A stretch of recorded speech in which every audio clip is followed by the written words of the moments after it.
And you're just going to look at this here as we keep panning through that portion right there. You start seeing those major dips in the plane because of the turbulence. That energy is moving towards the Gulf Coast. What type of impacts will it create? We'll talk about that on the other side of the break.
I'll reemphasize in the strongest terms possible. This is an incredibly powerful storm, and we all need to take it seriously. We're expecting winds of over 100 miles per hour, winds we did not receive with Hurricane Helene. We're also expecting to receive between 10 to 15 feet of storm surge. That is an unprecedented level of storm surge, and it's twice the level of Hurricane Helene. To echo what we just heard from the mayor there in St. Petersburg, we are in Lido Key. It's a barrier island just outside of Sarasota. You'll notice behind me, this is the pile left behind with Helene. Now, you just heard him say that's double what we anticipated out of Helene, and this is not isolated. All up and down these streets, we are seeing this pile of debris, and every time I look at it, you're looking at mattresses, dressers, everything in the home, it seems like, has been taken out because of the water damage there. We actually just talked with some residents over here on the corner, and they were saying, you know, they're finalizing their preparations. They've lived there for 40 years, and they've never seen anything like this. And again, when we say unprecedented, that's what we mean. We don't use it as a term to scare anybody. It means that you can't truly fathom or understand what's going to happen if it's never happened before. But all of the models and everything that we are looking at, especially coming in from the hurricane hunters, are telling us there's the potential for 10 to 15 feet of that storm surge. By the way, it would carry all of this that has been organized in this pile and take it down the street, potentially hit those homes. Then you'd go over the water and back into the mainland. This is a lot of debris that can cause a whole lot of damage. Why there's been so much concern, why there's over 1.5 million people that have been issued mandatory evacuations, and why I saw it when I even landed last night. People were hitting the roads. They were getting out of here. I'm going to tell you this. I grew up in Florida, spent over 20 years here. It comes with the territory when you're talking about tropical systems. You respect it, but you know what they can do. I'll tell you, in my history of living here, I have never seen people be this concerned of a storm. It just kind of tells you why so many have decided to get out of here. I don't want to deal with this and be worried about what is going to be left. I want you to hear from Noah. He also lives here, and his concern about Milton coming in. Sandbags as much as we can, making sure, everyone we love and all of our friends are safe and taken care of, doing the best we can. We give out free sandbags whenever we can. So there's a lot of concern, but still people helping each other even in the final hours. It's not just here on the Gulf side, though. I do want to take it now over to the eastern side, the I-95 corridor, and up towards Daytona Beach. Look at this. They got the diggers out, some of the big heavy equipment trying to revitalize that coastline as they took major damage from Ian and Nicole. Let's talk about what they could be anticipating. We'll bring in Fox weather meteorologist Haley Meyer with the updates from Daytona. And I'm here out in Daytona Beach. We're actually in Daytona Beach Shores, which is more of a residential retirement community just to the south of where all of the tourists go. Daytona, known as the world's most famous beach. There's the Daytona International Speedway, a lot of things for people to come and to visit this region. But it's also an area that's bracing for impacts from Hurricane Milton. Now, Milton is expected to make landfall for the west coast of Florida. However, on the east coast, on the Atlantic side, it will still be able to maintain Category 1 status. This isn't the first time we've seen something like this. Just look over my shoulder here, and you see prime beach real estate with no home on it at all. These are actually lots that are for sale. A big reason for that is because during the hurricane season of 2022 with Hurricane Ian and Tropical Storm Nicole, both of which chipped away at the shoreline and unfortunately sent homes crumbling into the water. There's even one home a little farther down the beach here that is still in ruin from that exact event. So we are expecting potentially up to 5 feet of storm surge. Storm surge warnings are in place as well as a hurricane warning. Mandatory evacuations are starting on Wednesday into the morning hours and will last through the duration of this storm. We also have a curfew in place here in Daytona that will go from Wednesday evening and into Thursday morning. But we've even had quite a few evacuees come from Tampa here. This isn't the worst case scenario for Florida, but still for a spot like Daytona, they are prepping like it could be. We're expecting Category 1 here. Live in Daytona Beach, I'm Haley Meyer. Oh, a Bergen. And we're talking about what's happening with these areas of Florida. Major airports have closed down. We saw that with Tampa International. That was earlier in the day. So what you'll notice here is that there's no flights that are taking off. And so it's important to talk about because a lot of people are trying to figure out how are they going to evacuate. We know that trying to drive is going to be very, very difficult because of just the backups. If you are trying to fly out of Orlando, they have actually created more flights in order to get people out. Let's talk about Tampa, though. We do have Tampa International Airport Executive Vice President of Operations and Customer Service, John Tiliakis. He was with us earlier to talk about what it takes to shut down an airport. Important what you're doing, shutting down the airport, keeping everybody safe. Can you talk to us about how you reached that decision and why ultimately you decided to close down the airport? Hi, Steve. Yeah, thanks for having me. We never take closing down an airport lightly. Suspending flight operations is the last thing we want to do. But given the intensity of this storm, this is a storm that's unprecedented for the Tampa Bay area. We made the decision after working very closely with the team of the National Weather Service and a number of our stakeholders, we decided to suspend operations as of 9 a.m. this morning. And that gives us ample time to prep the airport. There are a myriad of steps we need to take to secure the airport, and most importantly, give the 10,000 plus employees at Tampa International Airport the opportunity to take care of their families, their homes, so that they're in good shape. But it takes us up to 18 or 20 hours to secure. We got 58 jet bridges that we've got to tie down, chain to the ground, so they're not flying around in hurricane force winds. We've got to sandbag doors. We've got to protect the airfield. So there's a whole host of things we have to do to prep the airport before the storm arrives.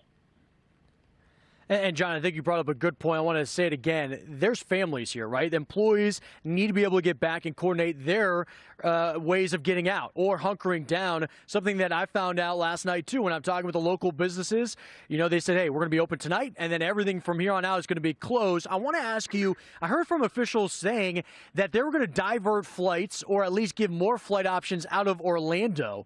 Can you kind of give us more of that? Because if people did want to fly out, that could be a solution here in the last waning hours.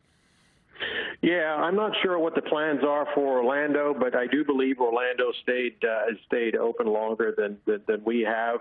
But certainly, from our perspective, our airport is very, very close to Tampa Bay. As you know, we're very close to the water. Storm surge is a huge concern for us, as are the winds, of course. But storm surge is the biggest concern. With 10 to 15 feet of storm surge, I can assure you we will very well see water up on the airport. So we made the decision to suspend operations earlier. And by the way, as I tell people all the time, as an airport operator, the better job we do of securing our airport in advance of the storm, the better off we are restarting operations on the backside of the storm. That's a great point, right? If you want to be able to have any of these operations coming in, you have to try to minimize that damage. John, just thinking about this, looking at some video here, airplanes. Obviously, you've secured the airport itself. Do airplanes get put into those hangars? Do they fly off to different airports? What is that coordination like? Yeah, so the airlines have flown all of their aircraft out of the airport. There are no commercial aircraft here at the airport. There may be aircraft at the maintenance hangars, but those maintenance operators will have put those aircraft. They would have tucked them in the hangars. So there are no commercial aircraft, cargo or passenger aircraft here at TPA. Okay, and it's good to know to coordinate that effort with the airlines. Also, John, just thinking about this, let's say we're looking at Milton and it looks very powerful, and there could be some substantial damage in this region beyond just the airport. Would this be a spot where aid could fly into potentially? I know you can't predict, of course, what the airport's going to look like, but is this somewhere where you could actually fly in resources after an event? Yes, absolutely. So once the storm is passed, we will immediately, with our partners at the FAA, immediately staff the tower, and we are always open for life safety flights, military aircraft, whatever resources we need to fly in to support the community, we'll be prepared to do that. So important to get a kind of insight of what everything it takes to harden the region before these powerful storms. Tampa International Airport Executive Vice President of Operations and Customer Service, John Teriakos, thank you for being with us here on Fox Weather tonight. Thanks for having me, Steve. Have a great night. And so we're talking about so many trying to leave. That was trying to fly. Look at if you were trying to drive along Alligator Alley, I-75, outside of Miles City. By the way, Miles City is just east of Naples, Florida. More concerned about southern Florida. Milton has started to move a little bit further to the south. That changes the impacts for spots like Fort Myers and Naples. Why so many are choosing to try to go towards Miami and Fort Lauderdale. We'll have more on the other side of the break. Stay with us.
A local emergency currently exists. Quickly secure your home or business and safely evacuate the area. We're expecting winds of over 100 miles per hour, winds we did not receive with Hurricane Helene. This is an incredibly powerful storm, and we all need to take it seriously. We're going to experience some historic, life-threatening storm surge. You still have today to get out of those storm surge evacuation zones. Remember, you only have to travel tens of miles, not hundreds of miles, to get to a safe location. Now's the time to execute your plan, but that time is running out. You're going to hear them saying time is running out. We're talking about Milton is approaching, still a very powerful storm. It's a Cat 5 right now. Likely to weaken as it makes its approach on landfall, but only because you're going to be looking at the dry air and the harsh winds aloft, kind of flattening out this storm. It creates a broader area. We'll have Jane here coming up with an update about the forecast and those impacts and the wind field. I find fascinating. I want to talk to her about that. Right now, though, we're in Lido Key. It's a barrier island, and you'll notice what's happening with all of these homes. They've been effectively gutted out. They have to get all their furniture and belongings out because of the water damage from Helene. And you think about the potential with Milton to be twice as powerful, twice the depth of that surge. Where I'm at right now, you are looking at 15 feet of storm surge. That's the potential. We just had Sarasota Police Department drive by. They came in to check on us, and he's been asking, okay, which vehicles are here, which ones are going to stay, because a lot of these will float away. He was also concerned getting a quick forecast update from us saying, hey, it looks like my home there on the mainland just outside of Sarasota could be taking the brunt of this. And we showed him the forecast model, talking about how it's going to drift to the south, why you need to stay in tune with this storm. Here's our team coverage, by the way. We have 16 people that are going to be out, and then numerous meteorologists and teams that are going to be up at headquarters diving into those details with the forecast. But notice how many locations are represented. Each location going to experience something different when we talk about powerful and major Hurricane Milton. So this is something that you'll want to stay tuned with as it evolves tomorrow, makes landfall Thursday morning, and then the aftermath. Let's talk about what we are seeing right now. This is in Orlando, Florida, where many are preparing sandbags. Now, Orlando is smack dab in the middle of the state. Is completely braced away from that storm surge. We're talking about freshwater inundation, the concern for flash flooding. That's a big concern because you're talking about how many bodies of water there are in Central Florida. Look at the latest advisory. It doesn't look like a lot, but there is a sign that this has strengthened. Pressure millibar dropped 3. Wind sustaining at 165 miles per hour. It's actually accelerated just a little bit out of the east-northeast at 10 miles an hour. Now, when you're looking at this, it passes the eye test. It's an absolute buzzsaw. What do I mean by that? A well-defined core. Notice everywhere, every single quadrant filled out in that light gray. That means cooler cloud tops. Cooler cloud tops means more vertically built. So we're not seeing that harsh winds to the north really play any factor. That's not happening right now. And if anything, it could actually accelerate the wind field on the northern side of this. When you're looking at the wind field or wind intensity, we're up to 165, holding at 165 right now. That's what gives it its a Cat 5 status. Remember, categories are only measured by wind. You have storm surge threat, you have flash flooding threat, you have so much more than just the wind itself. So please don't be married to the category. We're going to be talking about how this category is going to likely drop, but the wind field is going to expand. To talk more about that expansion, I want to bring in Fox weather meteorologist Jane Menard, because Jane, I actually saw our good buddy out of Fox 35, Noah Bergen. He tweeted this out. Talk about that wind field. Right now it's 230 miles, likely to be 500 something plus upon landfall. How does that change those impacts? Oh, it's going to make more people feel the impact of this storm. 24 hours ago, we had a wind field of just about 160 across. We've nearly doubled that now from where we stand this evening. And we know, to your point, that yes, that intensity will waver some when we look at the category, but it doesn't say anything about what those impacts are going to do. In fact, unfortunately, a bigger storm, bigger impacts. And so that's what Florida needs to prepare for. We have those numbers: storm surge, highest risk, flooding, that potential, that high risk is on the board. And so you need to take that and prepare for those impacts and really keep whatever category this storm is at the back of your mind, because at the end of the day, it truly will not make a difference, Steve, on what these people are going to be going through. Steve, you had asked, and you brought up this great point about Milton before, how there has been no storm that has dropped below 900 twice. In fact, Milton, though, is the first and only storm that has dropped below 905 twice. We sit at 902 with the pressure. Hurricane hunters continue to fly through the storm, and you can see when they make that pass through the core of what is Milton, and you can follow the plane right here as it passes along that western quadrant, and it is likely going to take a turn once again, pass through the center of this storm. 910 millibar, that's that minimum pressure according to the latest stats, but you can see it almost just missed the center of this. It is tricky. The storm is pushing off to the east-northeast about 10 miles an hour. Milton in rare company, 897 millibars. That was from yesterday, cracking in the top 5 of lowest pressures for hurricanes in the Atlantic basin. You go back to, you know, storms like Wilma and Rita. We could make a run for Rita if this storm continues to intensify through the overnight. Let's talk about these impacts, right? Storm surge is in fact the biggest life-threatening risk that we are going to see on the West Coast. Tampa Bay down through Fort Myers. This is where we're expecting to see a foot to a foot and a half of storm surge, in particular around the Tampa Bay area down through Sarasota. Those evacuation orders are in place, and we have been following those traffic cameras. We know people are leaving, and I hope that everyone is heeding these warnings. As far as storm surge goes, there is some variability here, and this is the trickiest part, truthfully, of forecasting this storm. Where is it going to go? Because we've been following this model trend with this push down to the south. Well, what would that ultimately mean north of that storm? Well, it is little to no storm surge. So could that be a better case scenario for Tampa? Yes, but we're not confident that we're going to see that just yet. In fact, we could continue to see this storm follow through Tampa Bay or off to the north, and that again is what brings in that worst case scenario of 15 foot of surge, and that's what you need to prepare for, which is why you need to get out, heed those evacuation orders, and then get to shelter. Down the coast, though, if we do see this push down the coast, that of course means that that surge is going to increase up to 12 feet for Fort Myers, just 2 years removed, rebuilding from Hurricane Ian.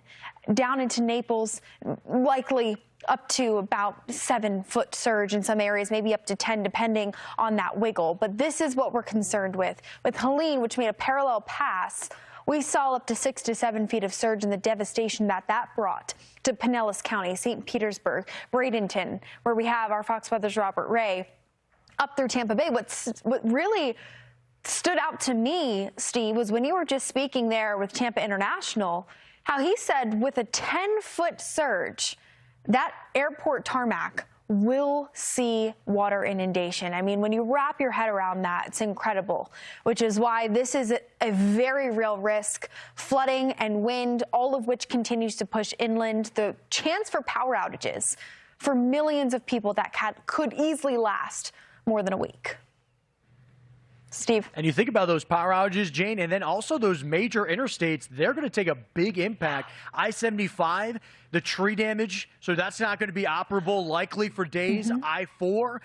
This is going to be a scenario where there's going to be phases of just recovery, and that could be for quite a while. Why, wherever you get to your evacuation zone, make sure you have water and those non-perishable food items. And Steve, to that point, I mean, if this thing cuts right across the I-4 corridor, is one of the most populated corridors in Central Florida, I think for anybody who is inland, not only do you hunker down in your safe spot, but take note of your property.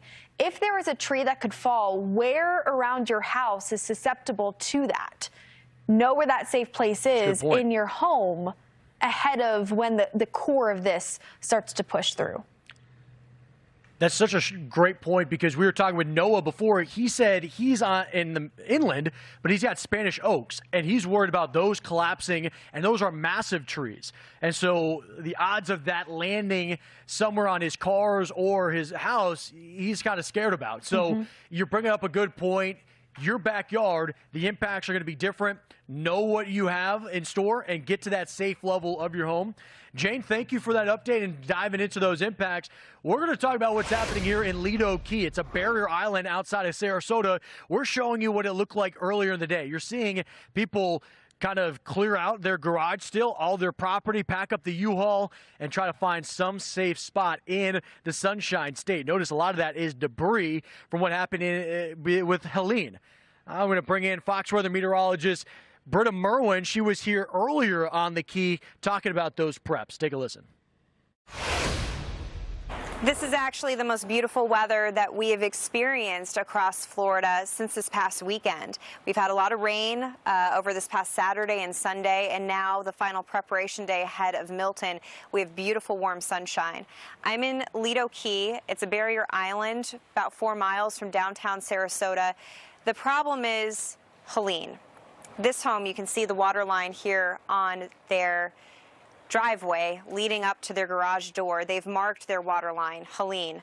So they had an easy 2.5 feet right within their garage, but this home is actually built up quite substantially. If you follow that 2-foot high water line on the garage door and go down into the street, there easily was 4 feet of water, so just above my waist during Hurricane Helene.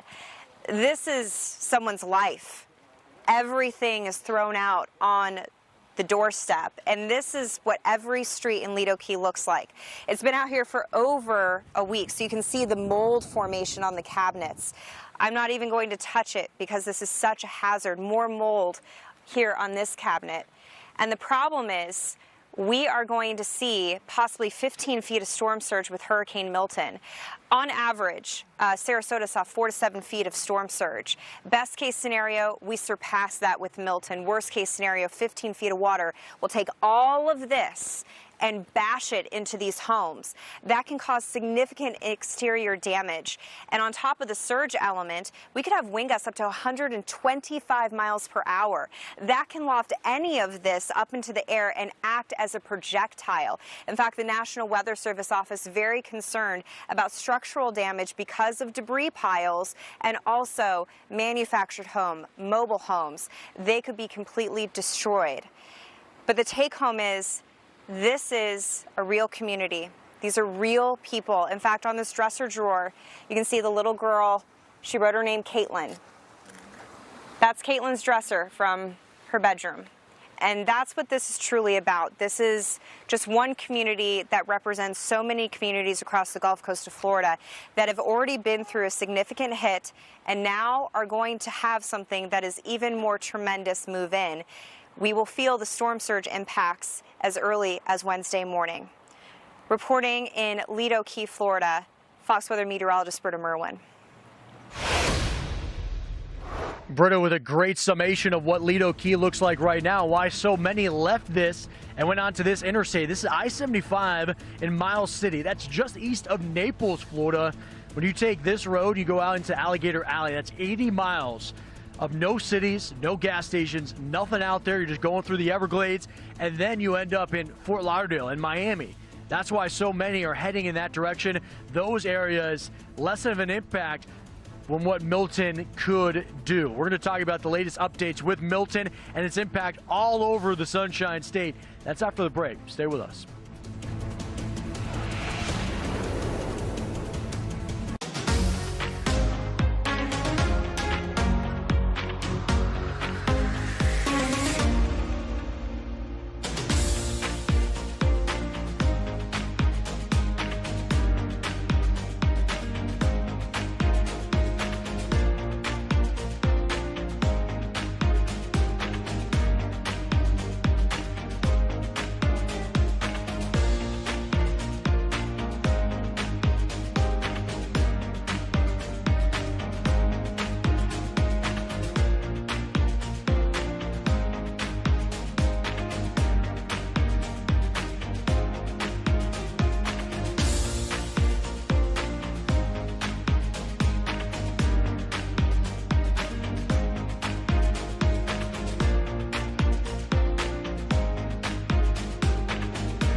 And welcome back into Fox for the Live. We're in Lido Key. That's a barrier island, and nightfall is on us, of course, right? So now we're worried about what's going to happen from here on out with Milton. We do know that the high tide for Lido Beach, which is about 100 yards from me, we started off our show, if you were with us at the top of the 6 o'clock hour, that comes in about 2 to 3 a.m.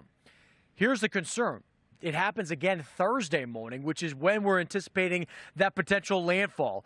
Overnight, very early on Thursday, is when we're looking at that potential landfall. It's beyond just the surge, though. It's the wind intensity. Listen to Noah. I talked to him earlier at the sandbag station, and he was talking about his concern even being inland with the intensity with the wind.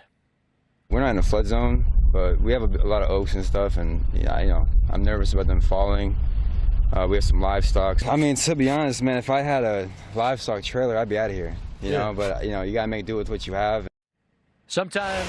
Sometimes you can only do what you can do, right? He wants to leave, but he doesn't have a chance to. He can't leave his livestock behind. Many that are leaving this area are taking I-4, and they're traveling through here. This is Lakeland, Florida. I want to bring in Fox News multimedia reporter Chelsea Torres, who's been there throughout the day. And Chelsea, talk to us about what you've seen as people prep for this major hurricane. Sure, Steve. Well, I can tell you one man that I spoke to grew up in Fort Lauderdale, experienced dozens of hurricanes, and he says this hurricane, Milton, is looking really scary. You know, right here in Lakeland, it's about 40 minutes east of Tampa, and it's Central Florida, and people that have grown up here their entire lives tell me that after they saw what Helene had did, they're really gearing up for the worst. The supplies and stuff like that, batteries and food and water. And, our house has the newer lights and stuff, or the newer windows in it, so we're hoping, we don't have to board up. Emergency officials are telling people the window is closing to prepare. Lakeland and its surrounding areas are not under a mandatory evacuation, but the county opened over a dozen shelters. Grocery stores are slowly running out of water and produce. Some gas stations are also running out of fuel, causing long lines at other gas pumps. People who live in Central Florida say they've dealt with hurricanes, but nothing like this.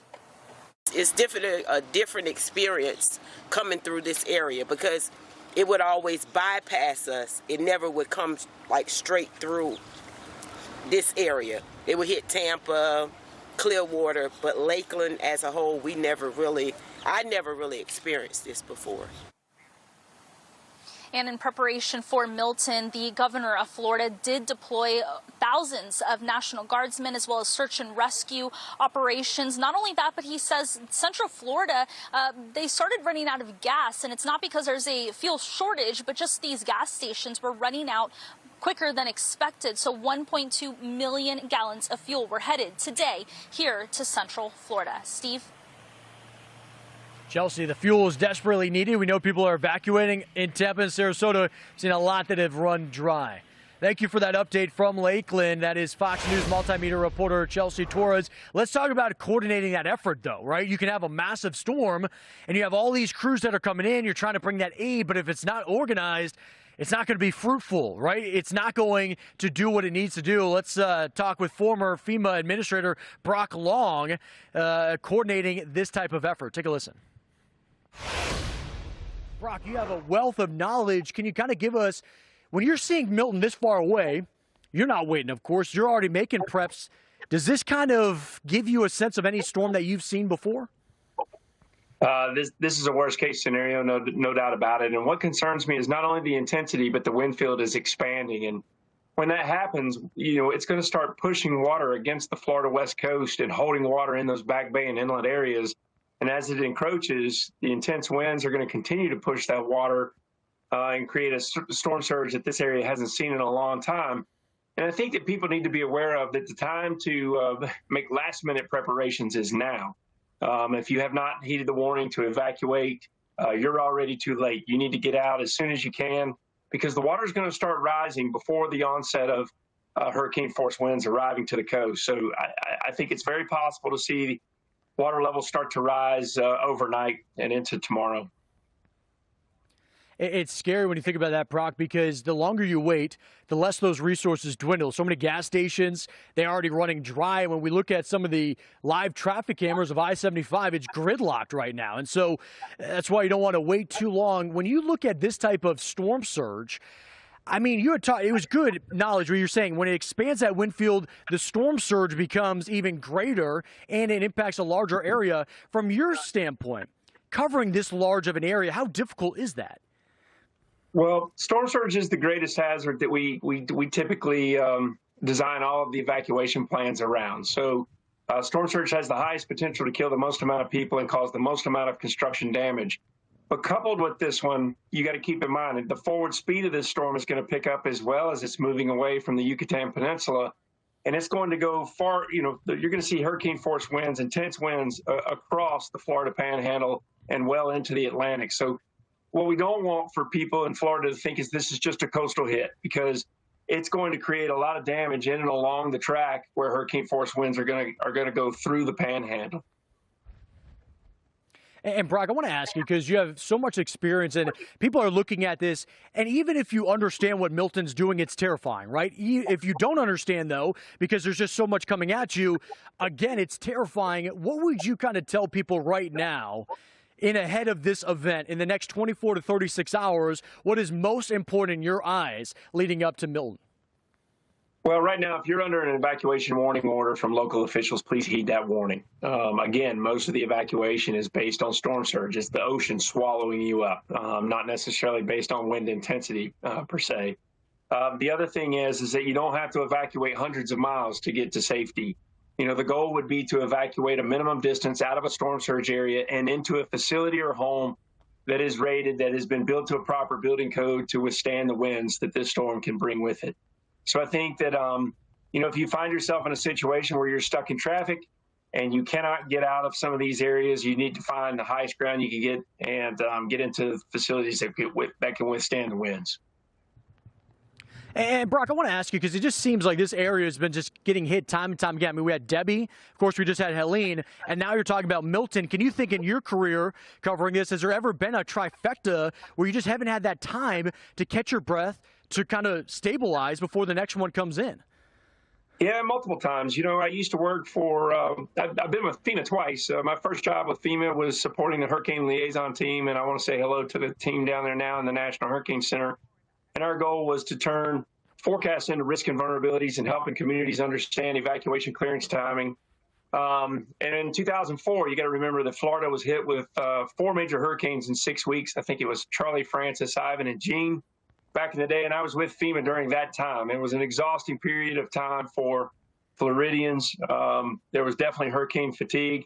And then when I went in as FEMA administrator in 2017, if you recall, I had Harvey, Irma, Maria, and the California wildfires all hitting within a 2-week period. So, unfortunately, this is not an uncommon occurrence, but we definitely have a lot to do with Congress to work with changing some laws and policies in the way that we start getting communities to do proper land use planning, implementing building codes, and ensuring their infrastructure. Mm-hmm.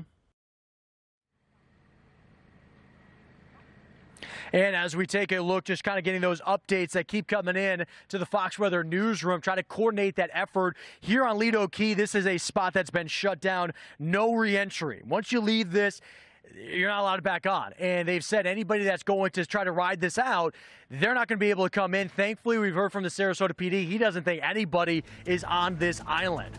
We're going to continue our coverage here on Fox Weather Live. Ian Oliver, Jay Menard, and Haley Meyer. They're going to carry the show. We'll keep giving you updates from the field. Stay with us here on Fox Weather.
cones, all this stuff you see, the impacts will be broader than that, particularly with respect to storm surge. The ceiling in this room we're in right now is 10 foot 8 inches, so another 5 feet above that. That is certainly not survivable. Listen to the local authorities.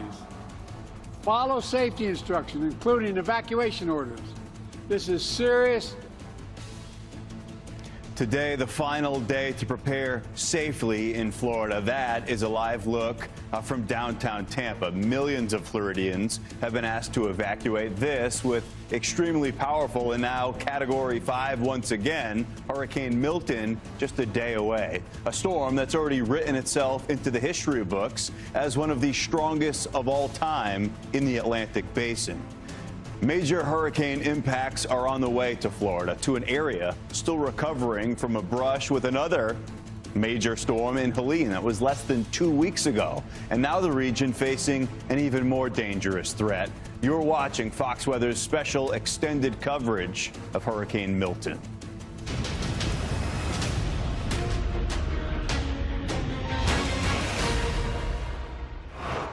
Thank you for being here with us tonight. I'm Ian Oliver. You see our team right behind me, Steve Bender, Haley Meyer, on both sides of the Florida Peninsula, both of which, unfortunately, are under a hurricane warning. Here's where we stand. Milton, with winds up to 165 miles per hour. A Category 5. Once again, we've seen some jaw-dropping things happen meteorologically with this system. Let's talk more about that as Florida is on alert as Milton barrels toward the Gulf Coast, bringing with it life-threatening impacts. Let's take a look at where Milton is now and what we can expect moving forward. That's what it looks like on I-75. It's a good news, bad news scenario. It's bad because you see the amount of traffic. It's always stressful being a part of something like this, a mass evacuation. But consider that that's folks getting the message and getting away from the worst of what Milton will be bringing to Florida, which unfortunately presents a life-threatening scenario. This is what I was talking about. You look at Milton's wind history. Yesterday evening, Category 5 up to 180. It went through an eye-wall replacement cycle efficiently during the overnight hours last night, the early part of the day today, and Category 5 once again this evening. So that is obviously something that has outperformed what most forecast models were projecting. There are a couple, like the new high-resolution forecast model, that did have this playing out. This is the first storm anywhere in the Atlantic Basin to drop below 905 millibars twice. We've had storms do that, never twice, and that's what's one of the many jaw-dropping aspects of what we've seen out of Milton. This is what it looks like on satellite. It has the look of a Category 5 monster. We were staring at the symmetry, how intense that inner core was. If you were with us earlier today on Fox Weather Now with Fox Weather's hurricane specialist Brian Norcross, we just kind of eyeball tested this while we were waiting for the hurricane hunters to get there, thinking, hey, this was probably a Category 5. Once again, they flew in and said exactly that. And in fact, some of the recon data suggested those winds may have been up above 165 miles per hour. So that estimate from the NHC might have been a touch conservative. This is the latest forecast track. Coming up at 11 o'clock, we'll get a full update. Earlier today, we did see a jog to the east of the center of Milton. That can happen. Big storms, powerful ones, at least wobble. This almost left the cone. It went right down the right side, and it did lead the NHC to adjust the track downrange from this a little bit further off to the south. Now, you consider Tampa Bay is still in the cone all the way down to southwest Florida. This is going to bring devastating impacts to the coastline. It's a Category 5 now. It won't be at impact or at landfall. It's probably more like a high-end 3. But I want to point out, if you're making the interpretation here that this is a weakening storm, that's the wrong message to take away from this. It's not that the storm is getting weaker. The energy in the system is being more spread out. The wind field is growing considerably larger. We know that wind field, larger area, it's impacting more people, it's pushing more water into the coastline, so more effectively building up a storm surge. That's a very dangerous aspect to this. And just like we saw with Helene, those huge winds way up into Georgia, Macon was in a hurricane warning.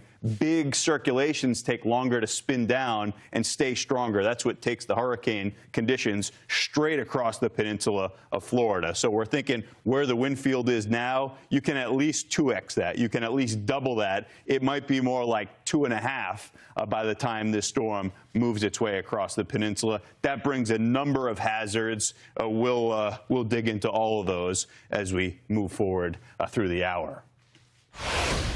Let's take a look at the Gulf Coast of Florida. This is a place that dealt with some devastation from Helene less than 2 weeks ago, and it's got another very hard hit coming, unfortunately, as we watch Milton moving in that direction. Fox Weather meteorologist Steve Bender is in Lido Key, Florida. And Steve, honestly, up and down the coastline, I saw it myself, St. Pete Beach, Paso Grill, up toward Treasure Island. Our teams up and down the coastline have showed this devastation. You see it right there in Sarasota County. This is a place that is not equipped to handle another major hurricane right now. Not at all, right? And you think about this one, it could be much worse, Ian, because when we look at that surge for Helene and what it did, completely gutted all of these homes in Lido Key, right? We're about a barrier island. You were showing Sarasota there off the top, about 4 miles removed from there. This is what so many of these streets look like. Every single home on Lido Island was impacted with Helene. And when we got the updates and we were talking with officials here, and you look at just what our models are telling us with storm surge up to 15 feet, it would be twice as much water moving on land than what we saw with Helene. And so here's the concern. Of course, all of this debris around is a problem. That's going to get swept away, slammed into homes. That creates structural integrity problems. Here's what I'm just thinking about. When you're looking at all this widespread, we have a single-story home right here. If you're thinking 15 feet, normal homes are built about 12 to 15 feet. This home, in theory, could be completely underwater as we look at Thursday morning. High tide cycle is expected to be around 3 a.m. Thursday morning. Landfall will fluctuate, but it's going to be right around that time in the overnight hours. That's a massive concern. Why this area is under a mandatory evacuation. And thankfully, we've seen Sarasota PD. They've been coming around throughout the day. They've checked in on with us, making sure our vehicles are secure. But they've also said, look, nothing on here is going to be able to withstand this. If you have a vehicle, it's going to float away. We've asked, hey, is anybody even here? Is anybody going to try to ride this out? They said, we haven't seen anybody. So a hopeful sign that everybody's off this island. By the way, when we get out of here, they've told us there is no reentry. So if there is somebody that's been hunkering down, not answering the front door when they've checked, there is no way to get to you during this storm. They said they're not going to get back on this island. It's just too dangerous. So it is one of those scenarios that's truly life-threatening when you're looking at that amount of water moving in. The substantial wind field we've talked about. Also, Ian, we flew in last night on one of the last flights into Tampa International, and I can tell you it was an eerie sight just getting in because how quiet it was. And then throughout the day, I was trying to do my due diligence, get a sense of the land, and I was walking around South Tampa, driving around too, couldn't find anywhere to eat breakfast because every single business was closed. By the way, that's not a complaint. That is a good sign. I think when we're talking about this major evacuation, Ian, I think a lot of people are listening. The question is, are they going to be able to get to their destination because so many of these roads are backed up at this point? Yes, Steve, I used to live right there in South Tampa. I can tell you usually it's a bustling spot, and I'm glad to hear that things have cleared on out because of what's heading in that direction. Just a brutal situation after what we experienced. So many folks, so many of my friends, water in their home. It was so devastating for so much of the area. And we've got another major on the way, as we talked about. Steve, thank you. We'll be checking back in. Yes, in an immediate sense, the west coast of Florida sees the worst of this, but the Atlantic side certainly isn't in the clear, and everywhere in between, like you're looking live right there in Orlando, which is also under a hurricane warning. We've got Fox Weather's Haley Meyer joining us from Daytona Beach in Florida. Haley, I saw this happen back in 2017 in Irma. It was such a big storm, a scary storm. We watched it all the way across the Atlantic. You looked at the West Coast and you forgot to consider, with the size of the storm, some of the significant impacts that could come to a spot like where you are. Well, to put this into perspective too, Ian, we think about Helene. Helene spanned damage over 6 separate states. Now, we're just focused on Florida here in regards to Hurricane Milton, but the damage is still going to be extensive across the Sunshine State. As far as the east coast of Florida goes, we're out here right next to the Atlantic Ocean. We are definitely going to be talking winds in excess of 80 to even 100 miles per hour. It will be able to maintain that Category 1 status by the time it makes it all the way here to Daytona Beach. We also have a significant threat for flash flooding with the heavy rain bands. The northern edge of that center of circulation has a significant amount of rain. Locals here are telling me all it takes is one heavy thunderstorm and it will flood, especially on Atlantic Highway, I believe is the name that runs north and south here on Daytona Beach. But one other thing that's important to point out, Ian, as well, is the storm surge.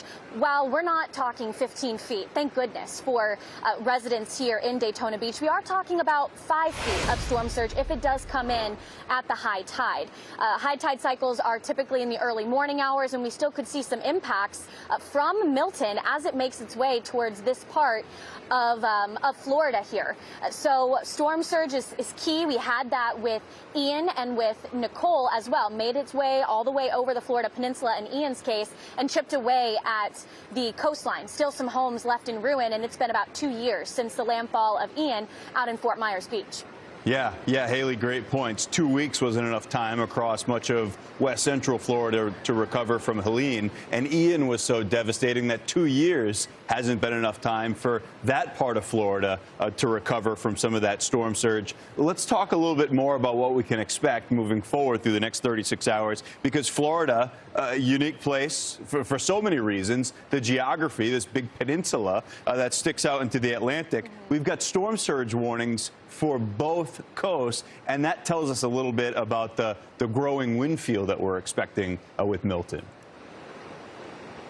Well, with such a massive storm, I mean, we will start to feel hurricane force wind gusts probably in the early morning hours on Thursday. The overall landfall has been nudged a little bit later and later, and that's unfortunate in terms of that timing because it is so late into the evening.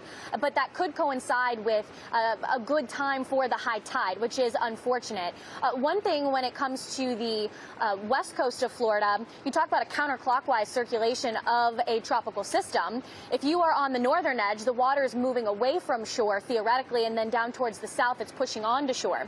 It's the opposite effect when you talk about the east coast. The northern edge has winds blowing onto shore, and you add the rain aspect here as well. So almost a double whammy for a spot like Daytona Beach, in Volusia County, and in Flagler County as well. Yeah, you look at this. We've got storm surge warnings from Levy County all the way down to the Everglades. On the west coast of Florida, the Space Coast points north up closer to where you are and even farther north from there. The question isn't who gets a historic surge out of this. Unfortunately, it's where. Who experiences that? And how high does it get? The National Hurricane Center, even with that southerly nudge, they haven't dropped the numbers for the Tampa Bay area yet because some of these high-res models still bring the potential for a path north of the bay or even close to the mouth of the bay, which would bring a record surge. But it is looking more likely at this point. Spots like Manatee and Sarasota County down through Fort Myers, they bumped up those numbers, Haley, up to 12 feet of storm surge possible, which would get it closer to what we saw again from Hurricane Ian 2 years ago. It's just gut-wrenching. You hear historic with Helene for Tampa Bay, and then we could be talking about trumping that in less than 2 weeks' time. So my props go out to everybody out on the west coast of Florida. They've been working so hard to clear all the debris that they can. Here on the east coast, doing some similar stuff. We had quite a few tow trucks coming in, getting more vegetative debris as opposed to larger furniture items. But, Ian, it's worst-case scenario out for Tampa Bay, and that's going to be a big problem over the next 24 to 36 hours. Yeah, I mean, less than 2 weeks ago, as we said, I was standing on St. Pete Beach. I watched the beach disappear as we were approaching low tide, and that was unsettling. And we talked about how that wasn't the worst case scenario. I didn't think that we would see the potential for that, at least less than 2 weeks later in October. Yeah, here we are. Haley, we'll be checking back in with you. Thank you. As we said, Milton is closing in on Florida. That dangerous, life-threatening storm surge on the way. Also, lots of rain, 8 to 12 inches, plus the hurricane-force winds and severe weather potential, tornadoes. Folks need to use these final hours to prepare safely. Fox Weather has you covered. Our team is on the ground across Florida, bringing you the latest on this storm as it happens. All the latest forecast information, any little wobble, left to right, north, south, we'll have you covered. Fox Weather, we'll be right back.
Tampa International Airport closed at 9 this morning, so it is now officially closed. Costco, Sam's, crazy.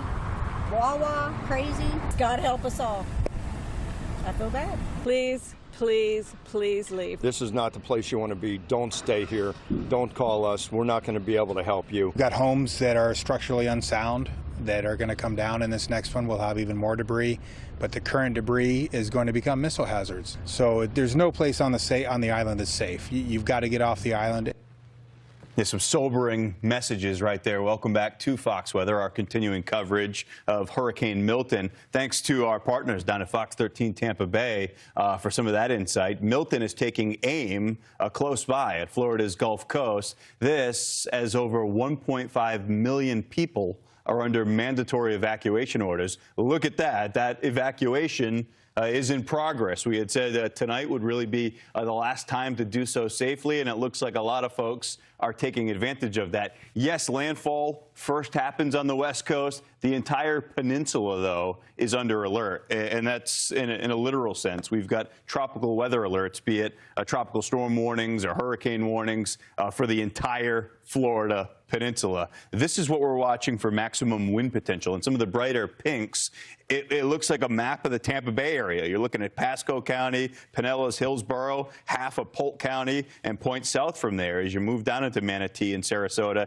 into southwest Florida, too. It's a very dangerous situation where we're still thinking, look at the wind field with us as we were talking about, that likely doubles due to some internal processes like eyewall replacement cycles. We saw one of those happen last night in the interaction with the strong upper level winds, the jet farther off to the north, which effectively stretches out that entire wind field and brings some of those hurricane impacts to more people. It also helps the storm stay stronger a bit longer and kicks up a larger surge. So yeah, that whole I-4 corridor and then points south from there, it'll be trouble with peak wind gusts that look something like this. Tampa, 90 to 100 miles per hour. Sarasota, 100 plus. These are a courtesy of our exclusive Fox model. And just like we talked about with Haley, look at that. When the wind comes in unobstructed, almost frictionless surface coming off the Atlantic, still a powerful storm moving across the peninsula.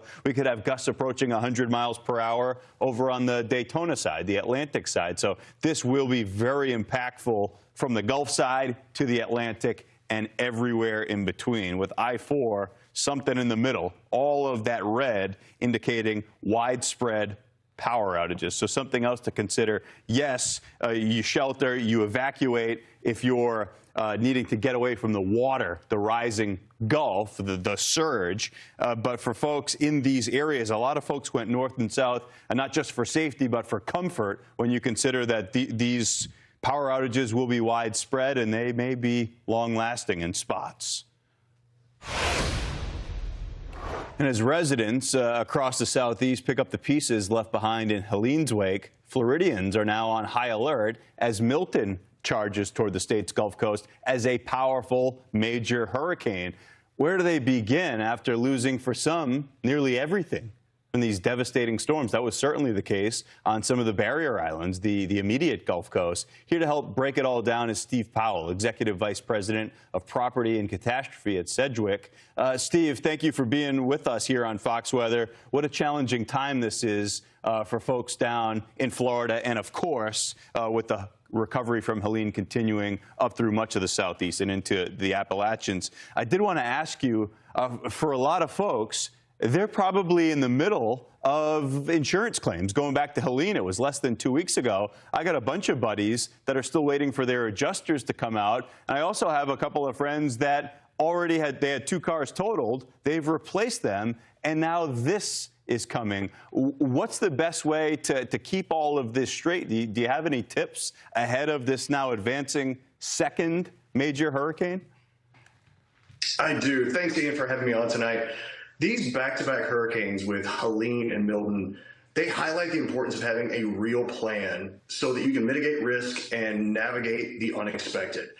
I've got 3 things I'd like to share just off of that question. One, run from the water. We've heard it all day on Fox Weather. If you reside anywhere within the area that is susceptible to storm surge, you need to run. You need to get away. It is not safe. It is unfair to our first responders to have to come try to rescue you. And you've heard from the mayors, you're on your own if you're in those areas. 2, hide from the wind. You need to get to a safe, secure place. So 3, it comes in. This has to do with your claim. There is so much debris around. And it is not that the wind is blowing 100 plus miles per hour. It is what the wind is blowing at you 100 plus miles per hour. The debris is coming at you. If you have the opportunity, board it up. My bonus tip on this regarding claims is if you're one of these 65,700 Floridians that have already filed a claim for Hurricane Helene, go now, video your entire property. Get documentation of that claim as it exists today.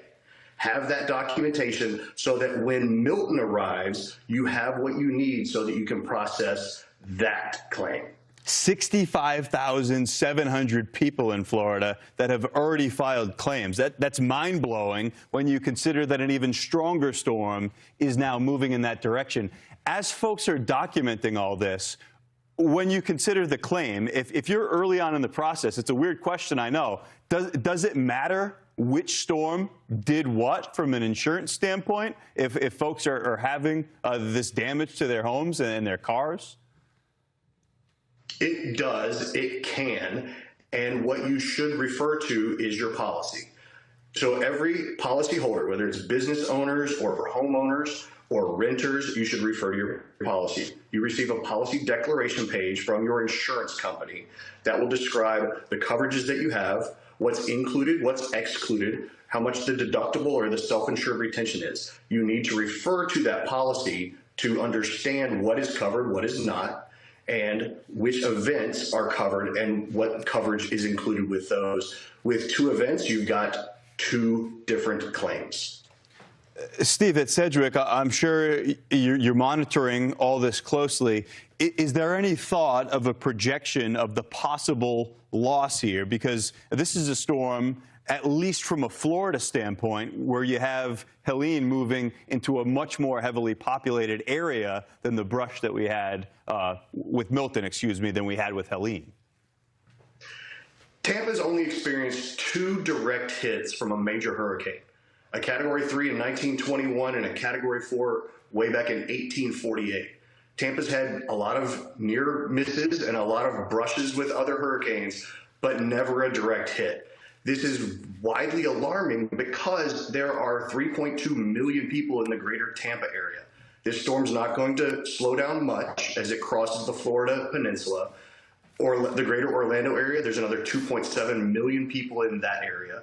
The Central Florida region has 8 million people, significantly more than the areas that were impacted by Milton, significantly more than the areas that were impacted by Idalia.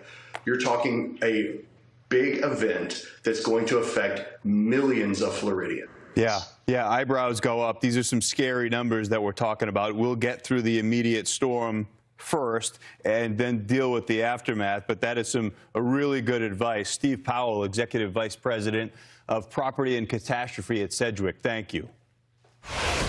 Wow, 65,700 claims already related to Helene. We get another storm moving in that direction. That's the lookout from I-75 in Tampa. We talked about all the traffic. That traffic, if you do so in a calm way, it's a good sign. It means people are getting away from the worst of this. You also saw on the banner, they've got the phased closing of Disney World tomorrow, and then it's expected to be closed on Thursday. We'll see how all this goes and beyond. So I know a lot of folks have trips down to Florida. It's one of these things where you're just going to have to keep an eye on it. We will, too. We'll keep you updated on all this here on Fox Weather. At the moment, you've got Milton eyeing the west coast of Florida. It's a race against time, truly, as we expect the landfall to happen sometime late tomorrow, the very early part of Thursday. Storm surge and hurricane warnings, those are both up. So the geography of the bay helps make it especially vulnerable, susceptible to surge. We saw with Helene, I was right there, Treasure Island. Storm was 90 or 100 miles offshore, but because of the giant wind field and the counterclockwise circulation with that, it pushed all that water into the immediate coastline, up and over the barrier islands in spots, and into the bay, which is shallow. The average depth is only about 12 feet outside of the areas that are dredged. You see how it's shaped like a mitt, too, so there's really nowhere to go but up for some of that water. This was a storm, as I said, almost 100 miles offshore, and it generated a record surge in the bay. This one is moving awfully close, but the wind direction matters, and that's why we're watching so closely to see if the center moves on shore here or if it's something closer to Egmont Key and the Sunshine Skyway Bridge.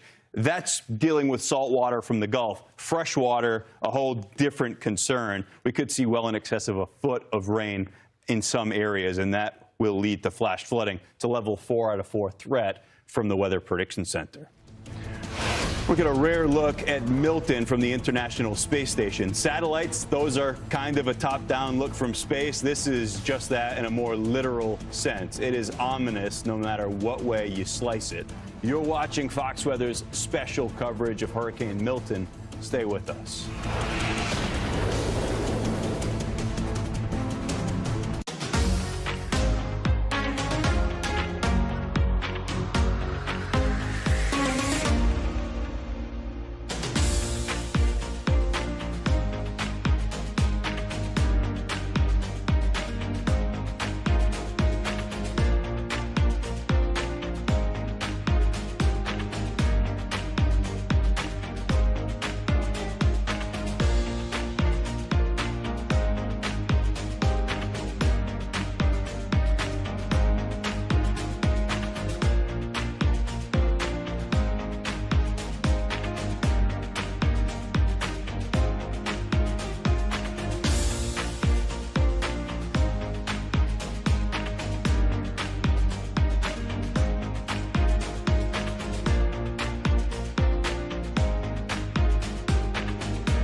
We need a little more protection right now than we have in the past. I think we've gotten lucky a couple of times and not going to just ride this one out. I have water, I have canned goods, I have flashlights, I have pretty much everything else I need. We anticipate significant damage. We are preparing for more than 1 million power outages across the state. I'm expecting a big storm, man. I've been through a lot of them. I'm kind of worried about this one a little bit, but as long as we get prepared as a community, I think we'll be all right. We are preparing for kind of worst case scenario. Yeah, that's the sentiment on both coasts and everywhere in between. That was from our partners at Fox 35 Orlando. Thanks for being with us here on Fox Weather. I'm Ian Oliver. Florida is bracing for major impacts from Milton. Thank you for being here with us tonight. We've got our team on both coasts. You got Haley Meyer on the Atlantic side, Steve Bender in Sarasota County, and Lido Key. We'll be talking with both of them about this. Milton, a Category 5 storm again. This is the first time on record in the Atlantic Basin that we've seen a storm drop below 905 millibars twice, and it's in the Gulf of Mexico. Winds are at 165 miles per hour. That may have been a conservative estimate. We dug into some of the data from the hurricane hunters with our hurricane specialist, Brian Norcross, earlier, and yeah, it was every bit of 165. Let's take a look at what we know right now and what we can expect moving forward. We've been watching very busy I-75 today out of Tampa. It looks a little bit better. I mean, you still have a lot of traffic today, being the last full day where you can evacuate safely. Now, a storm has slowed some. That pushes the likely landfall beyond midnight tomorrow night, call it late Wednesday, the very early part of Thursday. We'll watch for any changes there. But we saw what happened yesterday.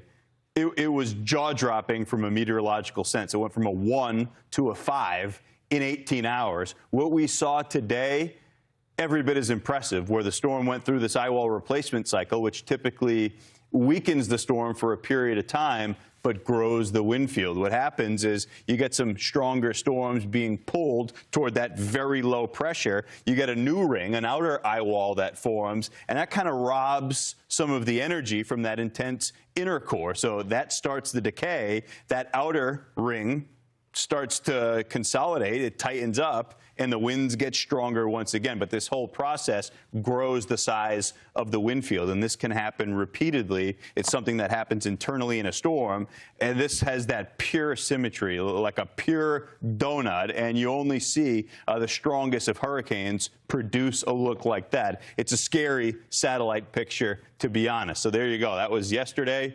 evening, a 5, weakened to a 4. It's a 5 once again.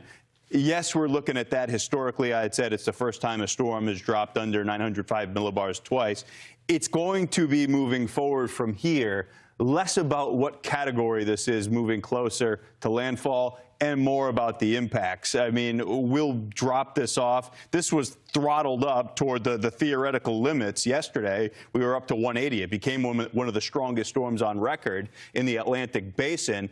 You notice that at a quick glance, the top-end winds weaken. That is true. But as it interacts with the strong winds aloft, the jet farther off to the north, wind field gets stretched out. This is a storm that by the time it arrives on the coast, still as a major hurricane, its wind field will likely be at least double, maybe about 2.5 times the size that it is now. And that's why we've got so many high-end threats for so many people, so much area in the state of Florida. Let's take it now out to our exclusive Fox Weather Storm Tracker, Brandon Kopic. Brandon, that's his live feed right there. He's in Orlando. Brandon, I was wondering where you were and how you would strategize for this one, because I know the team's been through it. The region has been through it. You've been all over the place, from Florida into the Appalachians, helping out people, helping to tell the story with what we've seen from Helene. Now here we are, less than 2 weeks later, and we've got another major headed for Florida. Oh, yeah, Ian, it's just been downright exhausting. But you know how it's been. You were down here in Tampa for Helene, so you know exactly what we're talking about. We're actually on the grounds of Walt Disney World right now. We are currently northeast of Tampa, just kind of more or less to be able to get a full meal before tomorrow. We got a location up here to stay at for the night and tomorrow night and such, but we will be on the West Coast to intercept the landfall of this hurricane. You know, I almost said it. I saw the sign quickly, and you can't mistake it. I thought you might have been at Disney. I wondered where you would stage for this, because we know the structure of this system. It's going to be stretched out a little bit. It gets that comma shape, almost a bit subtropical with time once it moves across the peninsula. Yes, that's going to be happening, though, some of these processes. But you've got hurricane warnings up for both coasts and everywhere in the middle, including where you are in Orlando. What's going to be the plan for tomorrow? Are you going to kind of nowcast a bit, or have you selected a spot to see what Milton brings? Well, tomorrow's going to be a lot of nowcasting, like usual, the day of landfall. We're currently planning on likely going to sleep as late as we can into the day tomorrow, with landfall looking like it's going to be closer to 1 to 2 a.m. Eastern. It's going to be a long night. Let's just put it that way. It's going to take a lot of energy drinks to keep us going. But then again, let's be real. It's a hurricane. That'll keep us going. Yeah. But we will be We're going to be playing it by ear. Right now we were looking at the Sarasota area, but the track continues to trend a little bit further and further south. So we're just kind of playing it by ear right now. And as we really stage for tomorrow, we're going to be eyeing our potential evac zones, our safety routes, as well as our places to go if it does get too hairy, such as sturdy parking garages and stuff like that. But we plan to be on the shore as it makes landfall. Right, and it's important to make the point that you guys are always making smart choices. Everything that you just described is the most important aspect of your plan. This one's different, though, and we've been saying nobody down in Florida should be playing around with this one. We saw that record surge in parts of the West Coast, on parts of the West Coast, from Helene. Helene, for that part of Florida, was 100 miles offshore. This is going to make a direct hit, and we may see a record surge unlike anything we've seen in the modern era. What does that mentally, as you're preparing for something like that, does that kind of up the level of precaution that you're going to take? Yeah, it definitely, obviously, chasing hurricanes themselves are a big risk. And a lot of the big thing that we've been telling people, as you guys have on Fox Weather as well, is just the fact that the surge is going to be the biggest story here. That's going to be the thing that everybody needs to pay attention to. You should be evacuated. And that's going to be a big thing for us because at nighttime, you can't necessarily watch the waters rise. And if you do see it coming, it could be too late for you to safely evacuate the area as a storm tracker. So that definitely is going to make us err on the side of caution more. We're likely going to stay close, but we're going to take our chances a little bit more inland as opposed to on the shore for the longer stretch of time, just for safety's sake. Good. Yeah, and like I said, I know you've been in areas where power's been out, the cell coverage has been brutal. Haven't got a chance to talk with you a whole lot in the last couple of weeks, but we've seen what you've been doing, helping out a lot of folks in need. Wish you the best through this one, too, man. Be safe. We'll be talking with you tomorrow. That's exclusive storm tracker Brandon Kopic. Good to catch up with you. Florida's Gulf Coast is on high alert as Milton inches closer. We've been talking about that. The Atlantic coast will also feel those impacts as this eventually bigger storm finds its way across the state. I'm moving awfully close to a place you're looking at right there in Orlando. Fox Weather meteorologist Haley Meyer is in Daytona Beach, Florida. And Haley, that's the big message here from where you are, all the way points north up to the St. Johns River, Jacksonville. You could see a big surge out of this. We're looking at max surge here, about 5 feet, but we do have storm surge warnings. Where I'm standing right now is the Daytona Beach Pier. Behind me, we've got a crab shack. There have been people in and out. One of the few restaurants that's still open today. A lot of things shut down. One local resident said about 50% of the town shut down today in preparation for Milton. Basically, everything is shut down going forward tomorrow. Still a couple sandbag sites that are open for the early morning hours on Wednesday, and then eventually begin to close down. A few thunderstorms immediately towards our south. Not a ton of rain here, a few spotty showers, but Daytona is a spot that's going to see some intense gusty winds, similar to areas like Orlando and obviously out in Tampa as well, Ian. Haley, St. Johns River up in Jacksonville, you said up to 5 feet. I think the record from Irma was something like 5'3", and that caused all kinds of problems. So we'll be watching that. Steve's over on the Gulf side. You're on the Atlantic side.